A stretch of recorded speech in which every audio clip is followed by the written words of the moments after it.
అయితే ఈ car manual కూడా ఆ యొక్క వ్యక్తికి ఆ యొక్క కవర్లు అన్నీ ఇస్తూ ఉన్నప్పుడు, సార్ దీంట్లో ఎలా స్టార్ట్ చేయాలి, చిన్న చిన్న అంశాలు లోపట, లేకపోతే ఎఫ్ఎం ఎక్కడ ఉంటుంది, ఇవన్నీ ఎక్కడుంటాయి అనే విషయాలన్నీ ఎలా ఆపరేట్ చేయాలనేది ఒక మాన్యువల్ ఉంది.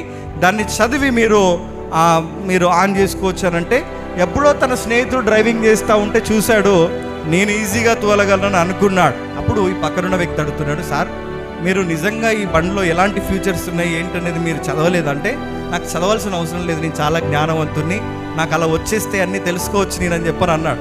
అన్న తర్వాత, వామ్మో నీతో నేను కూర్చోలేను, నీ డ్రైవింగ్ మీద నాకు నమ్మకం లేదు, నువ్వే పో ఎక్కడికి పోయినా అని చెప్పి ఆయన వెంబటే కారు దిగిన వెంటనే జరిగిన విషయం ఏంటంటే, రివర్స్ గేర్ వేశాడు బండిని. అలా రివర్స్ గేర్ వేసినప్పుడు చూసుకోకుండా బండిని ఆపాలని ప్రయత్నం చేస్తున్నాడు, కానీ బ్రేక్ నొక్కబోయి ఎక్సిలేటర్ని గట్టిగా నొక్కేసరికి బండి సరాసరి వెనుకకు వెళ్ళిపోయింది, పోయి లోయలో పడిపోయింది. పోయి చూస్తే 2 కాళ్ళు చేతులు మొత్తం విరిగిపోయినాయి, పసు ప్రాణాలతో ఉన్నాడు.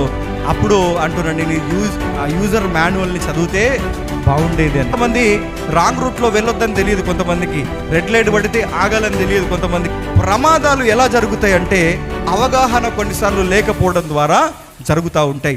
మన జీవితంలో కూడా దేవుడు మనకు ఒక యూజర్ మాన్యువల్ని ఇచ్చిండు. ఏంటా మాన్యువల్ అంటే, ఇది బైబిల్ పరిశుద్ధ గ్రంథం.